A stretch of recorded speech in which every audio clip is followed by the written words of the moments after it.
Good morning all of you. Welcome to English grammar classes. Today we are going to discuss about active and passive voice. What is exactly meant by the term active voice or passive voice? So there we can see that it is based upon the stress or importance that we attribute to a particular parts of speech in a sentence. If you take the case of active voices are the part of sentence where we give much importance or stress upon the subject. But in passive voice, we give importance to its verb as well as its object. That means when we studied tenses, we have seen that tenses itself can be stated in two ways, or giving importance to the subject. All the tenses that we studied, that are three tenses as well as its subdivisions, and the total 12 forms, they give importance upon the subject, the doer of the action. Suppose I go to market, she studied her lesson. Or if you say that we will complete our work, in all these three sentences we can see that we give importance to I, she, or he, or we. The doer of the action is considered important there. Then the verb that is done by the person, or the object that is affected by the person's activity. So there we can see that just opposite to that, if we want to give importance upon the object, the person who suffers from the subject's action, or the verb, the doing or the action that is committed or that is done by the doer of the action, then we use passive voice. That means passive voice gives importance upon the verb as well as object, and active voice gives importance upon the subject. So what are the rules to change an active voice sentence into passive voice? There we can see that there are basically three simple rules are there. It's very easy to understand. First one, subject and object will replace each other. Subject will go to object's place and object will come to subject's place. Second one, the verb form or the form of the verb will be always past participle, V3, or the third form of the verb, along with the acts auxiliary, that is the part of the tense. That will be added with the past participle. Then third one, use of by. Subject is denoted by at the end of the sentence. For example, I studied my lesson. My lesson was studied by me. Okay. Then we can see that in that particular sentence, I said that my lesson was studied by me. There, from the first part of the sentence itself, you come to know that whose lesson is that? My lesson. So when it is already mentioned, is it necessary to use by again in the same sentence? No. There comes the omission of by. We can see that in three cases by is omitted. We can see the first one, if the subject is known. Suppose you are talking about a person, you are talking about Mr. Harish, and by the time when you talk to another person about a person who is considered to be a third person, for the first time you can just address or you can call, you can say his name. For the second time you will mention the person as either he or she, or if it is a group we say they. But for the again and again, when we change the same sentence into passive voice, is it necessary to use that by him, or by her like that? No, it is not necessary. So that means, and when we talk about a particular person, if the listener as well as the speaker, suppose I am talking to you, by the time you are considered to be the listener and I am the speaker.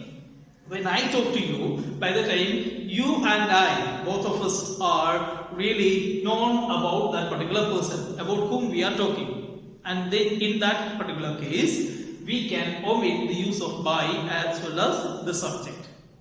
So my exercise or my lesson was done by me can be shortened as my exercise was done or my lesson was done. From the same sentence itself you come to know that whose work is there. So if it is the case that Mr. Harish did the work was done by Harish. The assignment was drawn or completed by Harish. There, for the second time, when you say about this assignment was also done by Harish. In the same case, we can see that this was also done, and he had done this one, and this one was also done. So, in that case, when we talk about a particular person for the second time, and the subject is really known, then we omit the subject and by. Second case, if the subject is really unknown, suppose somebody knocked at the door. Who is this somebody? Can you define that? It is considered to be indefinite pronoun.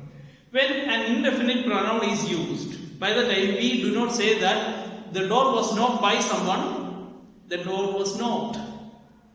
Somebody kicked him down. He was kicked down by somebody is not really to be used. Okay, so in the second case we can see that if the subject is an unknown person or an indefinite pronoun is used, there we omit the subject. Third one, if the subject is mentioned or repeated. As I said in the first sentence, my homework was done by me is not required because from the adjective my, there we can see that the possessive adjective my clearly defines that whose work is that. Since when a possessive adjective is used, it clearly defines the person's or the person's identity. That's why for the second time we needed to use the subject with the help of by. So these are the basic three omission rules of by. Now, how many tenses can be converted into passive voice? The answer is a big 8. There are only 8 tense forms. We have already studied that. There are 3 basic tense or tenses. These tenses can be subdivided. Each of them can be subdivided into 4. That means 4 plus 4 plus 4. That is total 12 tense categories or kinds are there, or the 12 time zones are there. According to this, the total number, if we take all these 12 active voice or the active verbs cannot be, or the active tenses cannot be converted into passive form. Only 8 of them can be converted. So we can see that the list of them are given along with the forms. We will just discuss one by one. First one, simple present tense.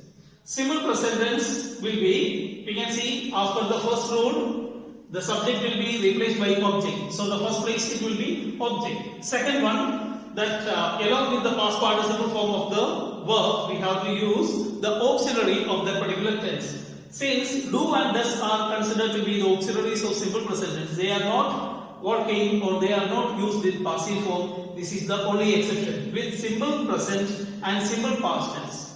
There we use the forms of be. So actually with the auxiliary forms of verb, there are only 2 forms are used. Be, forms of be, and forms of have. These 2 forms are used with passive form. We can see that if you take the case of all these auxiliary forms, we can see the basic form of be or have, or the other diverted forms of be or have.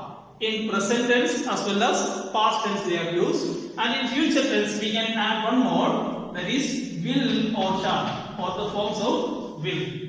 These are the 3 main auxiliaries that we use, or the forms of auxiliaries that we use in passive voice. So when we take the case of this first one, simple present tense, subject will be replaced by object, and along with that is, am or are. If the subject is singular, is used. If the object is I, then am is used. If the object is a plural one, we use are. and then the third form, past participle form, V3 form is used, and then subject is denoted with the help of but. Let's take one example.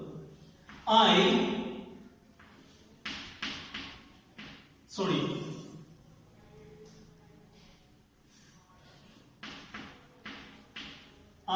give you a pen. Okay, so here you can see that there are two objects.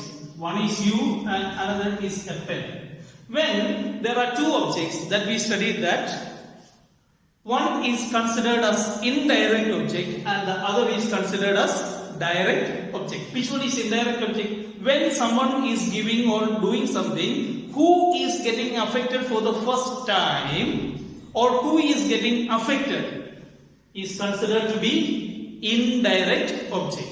If something is given to a particular person, that is considered to be direct object. So you is indirect object and a pen is direct object. So you can make the passive with any of these particular objects. For example, if you take the case, after the rule, first object is to be taken. So we have placed the object a pen. And then what is there? Along with that we have to use is are. So since the pen is singular, we have used is. Then after that, the third form of the verb, give, given. A pen is given. Suppose if you start with a direct object, then you have to mention that to whom this particular action was done. That means indirect object is mentioned with the help of to. Okay. Then a pen is given to you by me. By me, I am just putting it in bracket because in this case we have mentioned that since I and you, if both of us are known each other, then by the time we can omit the subject. So since it is known, you know that who has given you the pen, that's why we can omit. We need to, we needed to add this one. If you need, you can add that as the part of the form. But usually in conversation as well as in formal writing, usually we omit it if we know the person. So a pen is given to you by me. This is the first case. Suppose if you take the case as the sentence formation with the indirect form. How can you make that one? There we have to start the sentence with you. You, then after that we have to use the auxiliary form. You, along with you we use are. You are, then V3 form, given. You are given what? So if the direct object is to be mentioned, then we need to use any preposition. Then we can just give it directly. You are given a pen by me. Okay, do you feel that it is easy? Yes, it's definitely it is easy. Let's go with the next form of the sentence. So in this form, we can see that present continuous tense. There, the same format is there, object is there, is are. Then instead of this V3, there we have to add another one, being, B-E-I-N-G. Because present continuous tense is a form of continuity. Otherwise, a verb form that shows the continuity. So since it is showing the continuity, if we just take V3, it goes with the completion. So there we have to show the continuation. So that's why we have to sustain the form being. If the verb is taken as giving, it can be split into two as give plus being. So this being is added, and after that the verb form give is taken into P3 form. Okay, so the third form of the verb. So, and after that we can see as usual the subject comes. So let's try one sentence. The same sentence we can see. I am giving you a pen. Let's try with the same. A pen. Then after that, is are is, then being is being. Don't forget to add being. It is the usual mistake committed by most of the students. A pen is being. Then we have already seen that give plus being is taken and being is taken already taken into the sentence, and now give is there. Give is to be converted into V3 form. Verb 3. Being given to you by me. Okay. A pen is being given to you by me. Likewise, the next one. You are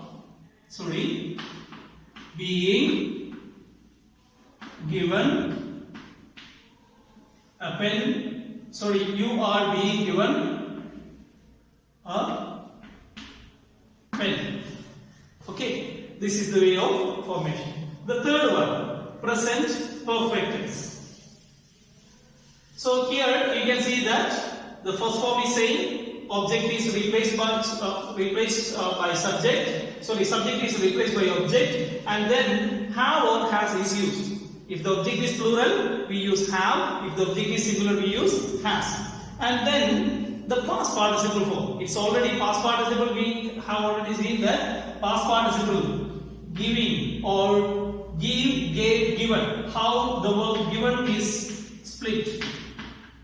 Give plus being. When being is added with give, we get the form given. Being plus complete, completed. Okay, so likewise we can see that that particular being is to be taken out, and then we have to change again into the other form. Okay, so this is the rule.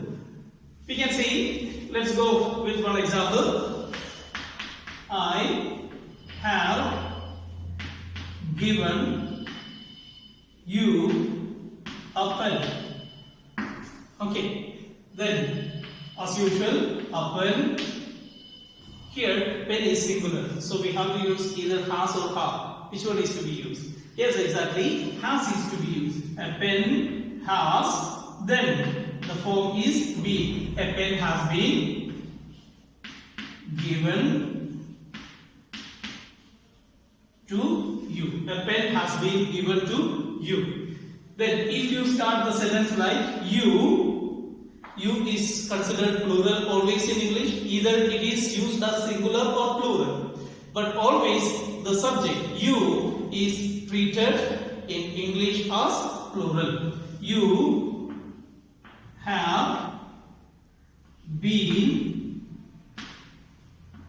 given a pen. Okay, is it clear? So the next one is simple past tense. Then we can see, as we have done with the present symbol, here again the use of was or were. The past form of is amal is there, was or were, they are used along with V3. Okay, past participle form of verb. I gave you a pen.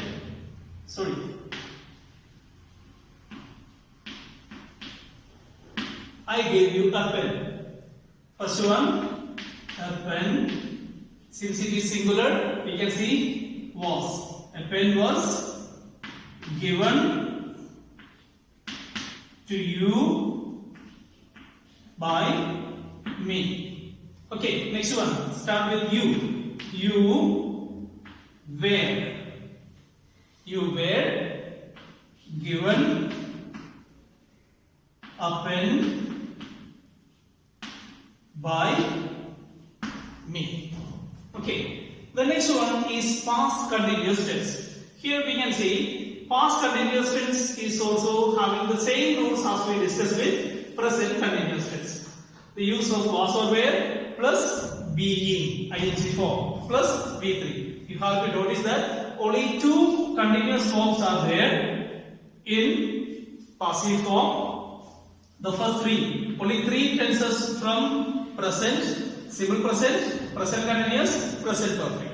Then from past tense also three are there, simple past, past continuous and past perfect.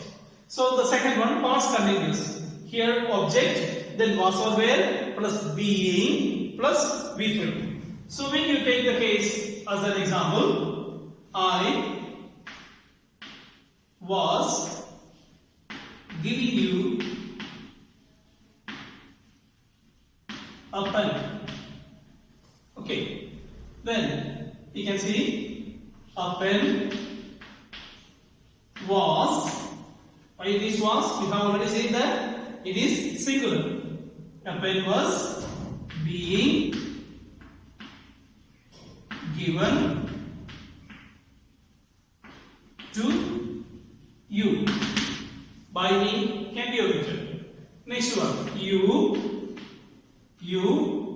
were being given a pen. Okay, is it clear? Now let's go with the last form of past, that is past perfect tense. When you take the case of past perfect tense, then you can see that there is only one form of auxiliary is there, that is had. Instead of have and has in present perfect tense, in past perfect there is only one had. And then usual form is there, being is added and V3 is also added to the form. So past perfect as well as present perfect. These two tenses use being form, and present continuous and the past continuous use being form, being. Okay, so here two of them use being and two of them use being. And now the case is that when you take the case of the sentence, I had given you a pen. I have given you a pen. How can you change? A pen had been given to you by me. A pen had been given to you by me. If we start with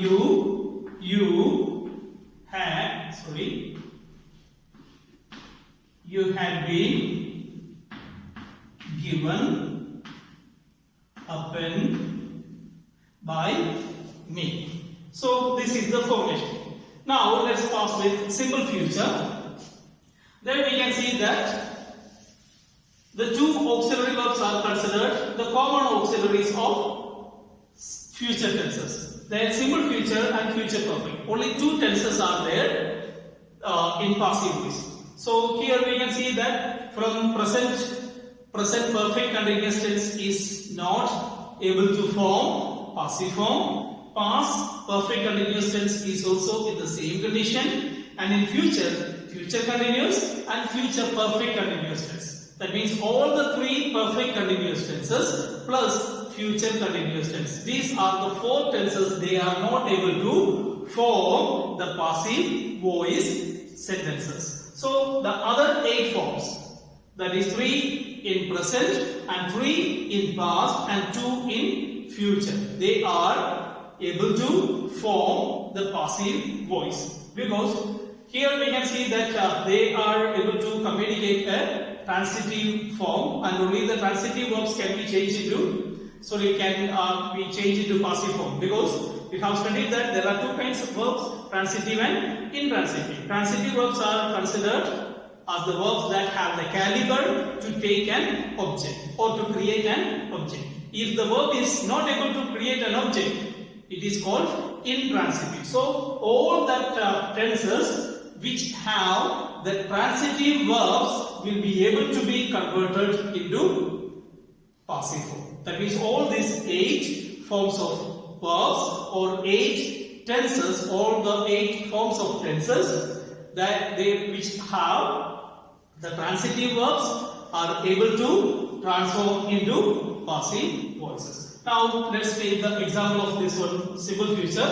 Then we can see along with object will or shall plus be, basic form of isama was when. So be, basic form is used. Here also you can see that only have is used. In future tenses we can see that there has use of has is not there. There to be used the basic form have. So likewise here also have is used and here be is used. Now let's form the sentence. I shall give you a pen. Okay. Then where we use will? If the case is that a pen, along with pen we cannot use shall, then we use will. A pen will, then be is added, will be given to you by me. Okay, next one. If the sentence is started with you, you will be given, you will be given a pen by me. So this is the usual format followed in simple future. Next one is future perfect. In future perfect we can see, since it is a completed action, there also the use of have plus be is there, along with the future auxiliary will or shall plus V3 form. So we can see I shall have given, I shall have given you a pen. Then a pen will have been given to you by me. Okay, next one. You will have been given a pen by me. Okay, so we can see that when we take the case of this all passive form, the case of subject verb agreement comes in this case too. So you can see that wherever we use the forms of plural and singular, we can see that there comes the question of subject verb agreement. Which are the tenses that follow subject verb agreement in passive voice? In tenses we can see that basically which are the tenses follow the subject verb agreements, that we can see simple present. There we change do or does according to the subject. Is, are, was, were is changed in present continuous tense. So that is the second tense. Then have or has is changed in past, in present perfect and perfect continuous tense. Now 4 tenses. And in simple past, did is used with both the tenses, both the type of subjects. So that's why there is no subject verb agreement. But there comes subject verb agreement in past continuous tense. There we use was or were. So with this case, we can see that the subject verb agreement is considered to be very important. These 5 tenses in among tenses, they follow subject verb agreement. Here also we can see that there are 5 tenses or 5 sentences they follow subject verb agreement. Which are they? First one. Here we can see the use of isama is based upon the singularity or plurality of the subject or object. And the second one, present continuous. Then present perfect, 3 tenses. Plus, here you can see that simple past tense. Actually, simple past tense in active tenses they don't follow subject verb agreement, but in passive form they follow subject verb agreement. These are the 5 forms of verbs or 5 forms of passive. They follow subject verb agreement.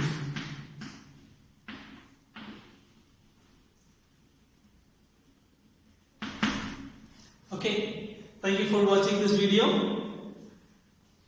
Wish you an amazing day. Stay at home. Stay safe. May good God bless you. Thank you.